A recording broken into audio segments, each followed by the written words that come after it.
Kenapa orang mencari imam? Jangan hanya sekedar sensasi, tapi tunjukkanlah karya yang terbaik.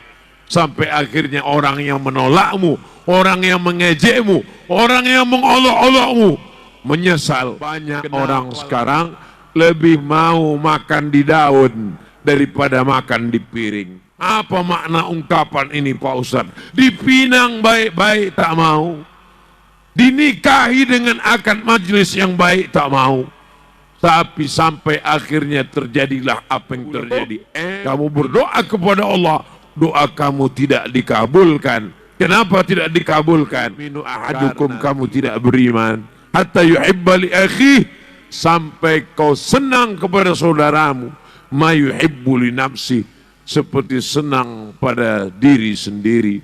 Sebagaimana nikmat saudara.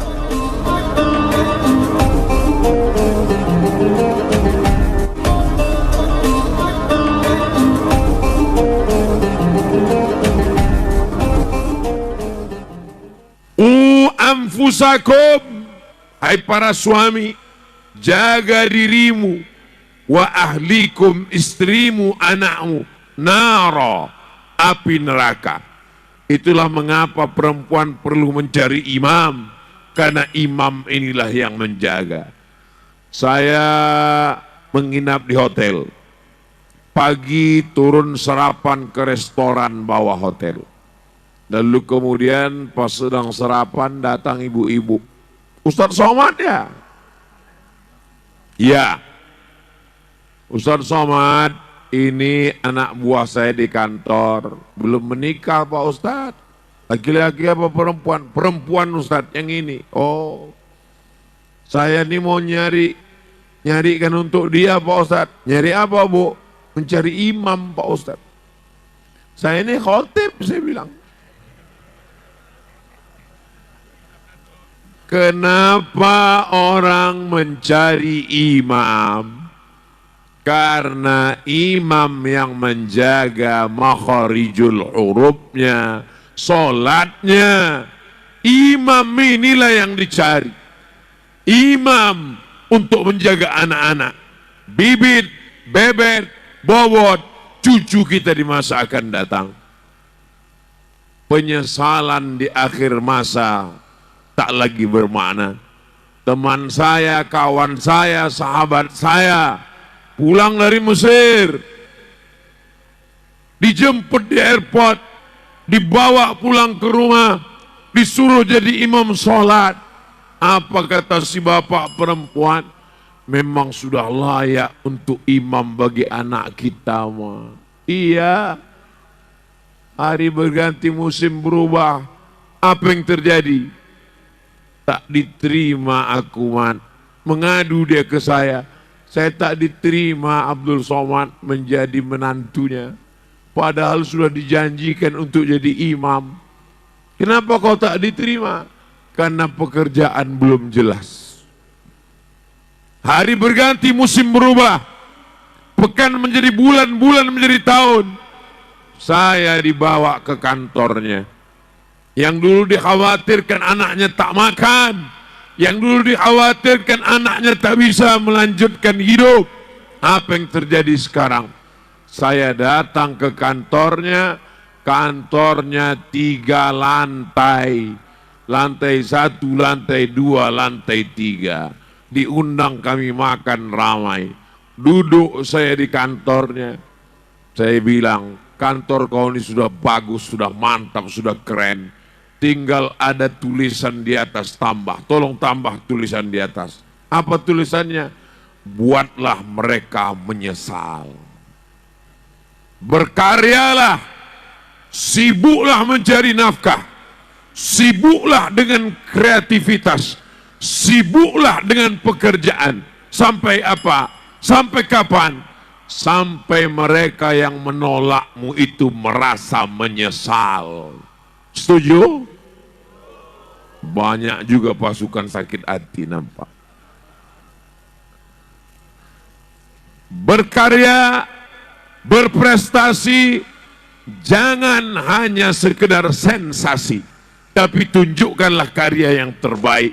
sampai akhirnya orang yang menolakmu, orang yang mengejekmu, orang yang mengolok-olokmu menyesal.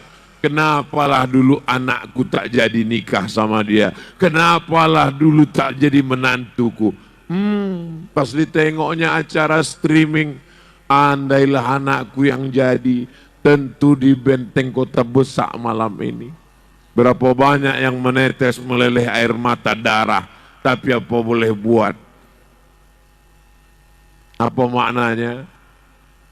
Yang terjadi sudah berlalu, tinggal lagi mencari yang akan datang. Mudah-mudahan yang akan datang ini diberikan Allah yang terbaik, yang lebih baik, yang paling baik. Masya Allah. Doa orang yang berjamaah, kata Nabi SAW, alaikum bil jamaah, hendaklah kamu berjamaah. Sekarang kalau acara pernikahan, kita tak tahu mana ulama, mana habaib, mana ustadz. Kenapa? Tak sempat ngobrol, tak sempat cerita. Saya masih sempat cerita dengan Pak Gubernur. Ustadz kan bukan jadwal Ustadz ini. Perasaan baru aja Ustadz. Betul Pak Gub, ini sudah di luar jadwal nih. Ini sudah di luar ketentuan dan kode etik yang berlaku nih Pak Gub. Ini khusus ala hazihin niyah ini kedatangan ini. Kami masih sempat ngobrol. Habib masih sempat cerita. Ustadz Somad, Habib Muhammad Haidar ada di rumah.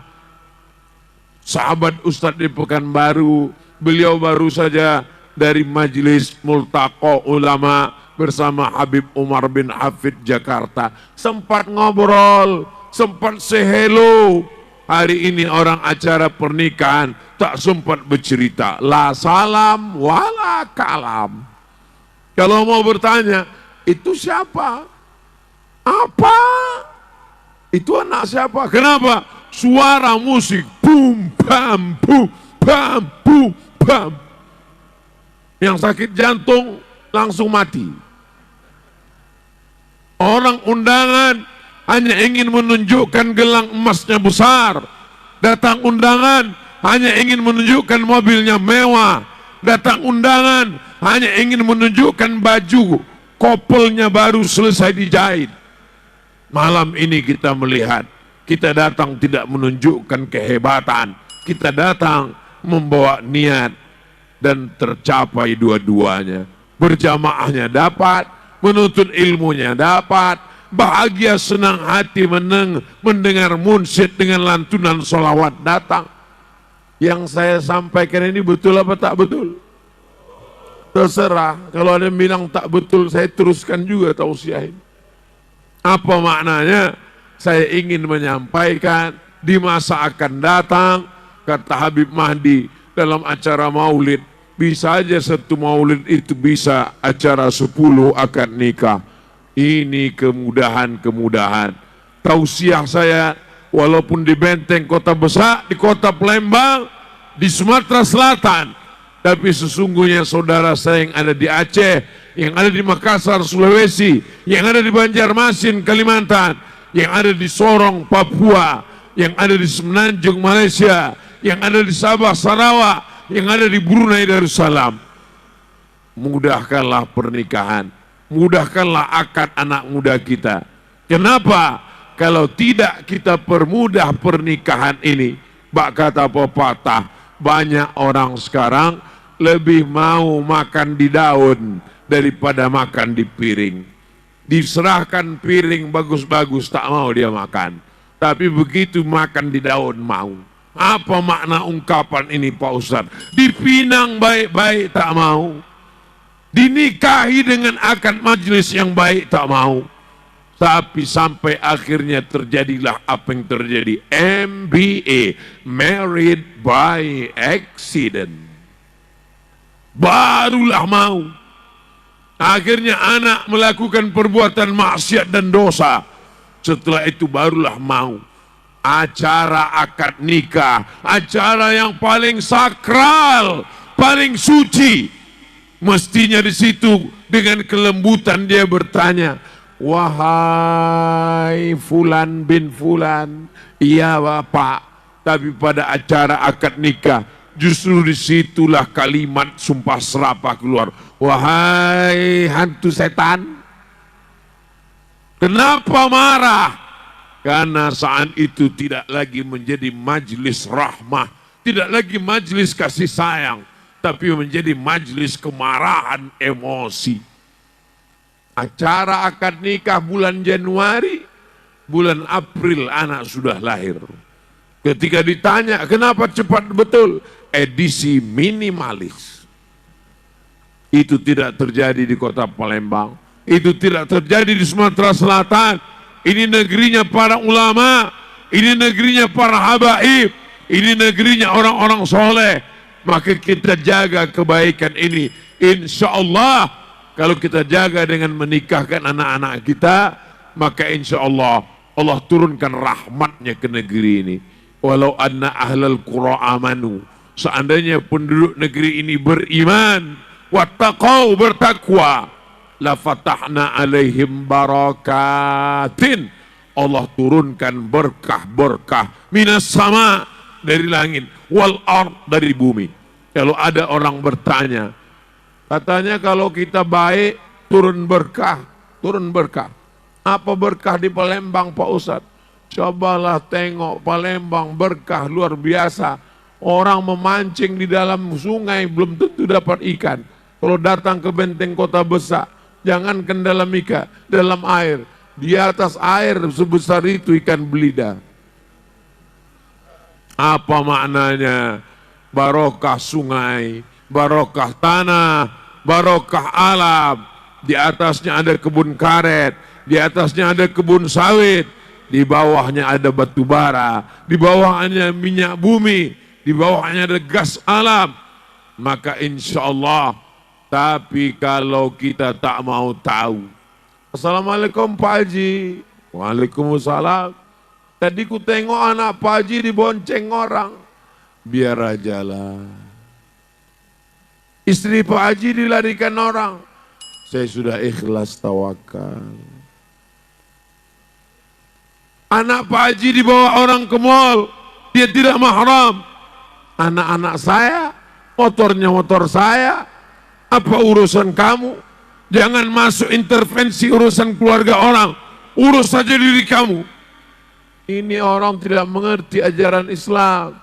Anaknya memang anakmu. Motornya memang motormu. Minyaknya memang minyakmu. Tapi kalau air itu naik ke darat, rumah kami hancur juga, bodoh. Ini adalah amar ma'ruf nahi mungkar. La ta'murunna bil ma'ruf, ajak orang buat baik. Wa la tanhauna 'anil munkar, larang orang buat mungkar. Seandainya itu tidak kamu lakukan, kamu tidak larang orang pacaran, kamu tidak larang orang buat maksiat, kamu tidak larang orang buat dosa, buat zina, la yushikanna ayyab'atsallahu alaikum iqaban, dikhawatirkan akan turun hukuman. Summa tad'unahu, setelah itu kamu pun meminta kepada Allah, Allahumma dafa'an al-ghala wal waba wal fahsya wal riba wal zina fala yustajabu lakum. Kamu berdoa kepada Allah, doa kamu tidak dikabulkan. Kenapa tidak dikabulkan? Karena tidak melakukan amar ma'ruf nahi mungkar. Malam ini semuanya dapat. Amar ma'rufnya dapat, nahi mungkarnya dapat, seni Islamnya dapat, silaturahimnya dapat, barokah pernikahannya dapat, doa orang ramainya dapat. Doakan supaya Firdaus, Muhammad Firdaus dan Septi keluarganya sakinah mawaddah warahmah, kekal abadi hingga ke jannah bersama Rasulullah SAW, sakinah mawaddah warahmah, keturunan soleh dan solehah. Kalau orangnya baik, kalau orangnya tulus, kalau hatinya bersih, maka mudah dia mengucapkan barakallahu lakuma wa baraka alaikuma wa jama'a bainakuma fi khair. Tapi kalau hatinya sakit, satu sekolah, sama-sama teman bermain, sama-sama mandi di sungai, sama-sama satu kuliah, Tapi kenapa dia lebih dulu nikah? Ditanya orang, itu temanmu kan? Iya. Kok dia lebih dulu nikah? Iyalah, dia pakai pelet. Itu kawanmu kan? Iya. Satu kantor? Iya. Kenapa dia banyak duit? Iyalah, dia koruptor. Kenapa dia beli mobil baru? Iyalah, dia ternak. Ternak apa? Tuyulnya banyak. Muncul suuzon, muncul hasad, muncul hasud. Mudah-mudahan kita dibersihkan dari busuk hati ini, insya Allah. Saya lihat tadi semuanya tersenyum, semuanya berbahagia. Pengantin-pengantin lama pun rasa pengantin baru malam ini. Semuanya merasa berbahagia, semuanya merasa senang. La yu'minu ahadukum, kamu tidak beriman. Hatta yuhibba li akhih, sampai kau senang kepada saudaramu. Ma yuhibbu li nafsi, seperti senang pada diri sendiri. Sebagaimana nikmat saudara.